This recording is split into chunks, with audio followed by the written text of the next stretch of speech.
Hello. ഇന്ന് ദോശ അഥവാ idli batter എങ്ങനെ തയ്യാറാക്കുന്നത് കണ്ടാലോ. ഈ ഒരു ഗ്ലാസ്സിന് 2 ഗ്ലാസ് അരിയാണ് ഇവിടെ എടുത്തിട്ടുള്ളത്, പച്ചരി.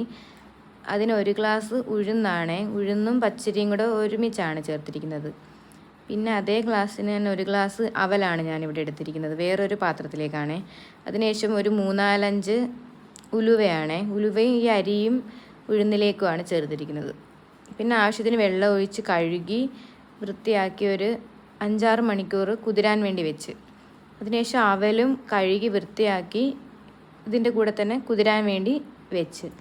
ഒരു 5-6 മണിക്കൂറിന് ശേഷം എടുത്ത് നോക്കിയപ്പോൾ നമ്മുടെ അരി ഉഴുന്നും എല്ലാം നല്ല കുതിർന്നു വന്നിട്ടുണ്ട്. അതിനുശേഷം ആദ്യമായിട്ട് അരിയും ഉഴുന്നും ഉലുവയും കൂടെ ഉള്ളതാണ് അരയ്ക്കാൻ പോകുന്നത്. ആദ്യം കുറച്ചെടുത്ത് അരച്ച് അതേ വെള്ളം തന്നെ ഒഴിച്ച് ചേർത്ത് നല്ല ഫൈൻ പേസ്റ്റായിട്ട് അരച്ചെടുക്കണേ. ഒത്തിരി വെള്ളം ആവരുത്, നല്ല കട്ടിയാവരുത്, ഒരു മീഡിയം പരുവത്തിൽ വേണം അരച്ചെടുക്കാൻ.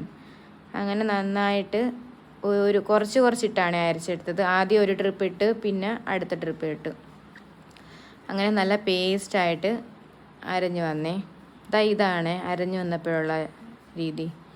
അതൊരു വേറൊരു പാത്രത്തിലേക്ക് ഒഴിച്ച് മാറ്റിയതിന് ശേഷം പിന്നെ അവൽ അരയ്ക്കാൻ പോയേ. അവലും നന്നായി കുതിർന്ന് വന്നു. അവലിൽ വെള്ളമൊന്നുമില്ല, വെള്ളമൊന്നും കാണാത്ത രീതിയിൽ ഫുള്ള് നന്നായി കുതിർന്നേ. അങ്ങനെ അവൽ ചേർത്തതിന് ശേഷം അവലിന് കുറച്ചധികം വെള്ളം ചേർക്കണേ, അല്ലെങ്കിൽ അവൽ നല്ല കുറുകി അങ്ങിരിക്കും. അതുകൊണ്ട് അവലിന് കുറച്ചധികം വെള്ളം ചേർത്ത് തണുത്ത വെള്ളം മാക്സിമം യൂസ് ചെയ്താൽ നല്ലതായിരിക്കും. ഫ്രിഡ്ജിലെ തണുപ്പേ. അപ്പം നന്നായിട്ട് അരഞ്ഞു വരും. നന്നായിട്ട് ഫെർമെൻറ്റേഷനും നല്ല ഇതാണ് ഈ ഫ്രിഡ്ജിലെ വെള്ളം. മിക്സി പെട്ടെന്ന് ചൂടാവില്ല. അപ്പോൾ ഈ തണുത്ത വെള്ളം നല്ലതാണ്. അങ്ങനെ അവലും അരച്ചെടുത്തതിന് ശേഷം അതും പാത്രത്തിലേക്ക് ഒഴിച്ച് കൈവച്ച് തന്നെ നന്നായിട്ട് മിക്സ് ചെയ്യണം. അങ്ങനെ കൈവച്ച് നന്നായിട്ട് മിക്സ് ചെയ്തെല്ലാം സെറ്റായി ഒരുമിപ്പിച്ചെടുത്തേ. എല്ലാം ഒരുപോലായി എടുത്ത് എല്ലായിടവും മിക്സായി സെറ്റായി.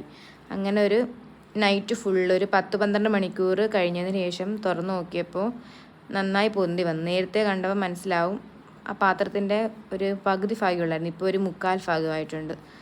അതിനകത്ത് ആവശ്യത്തിന് ഉപ്പിട്ട് നന്നായിട്ട് ഇളക്കിയെടുത്ത് ദോശയും ഞാൻ റെഡിയാക്കിയിട്ടുണ്ട്, ഇഡലിയും റെഡിയാക്കിയിട്ടുണ്ട്.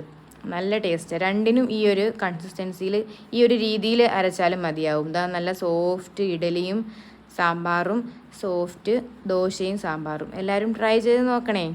Thank you for watching.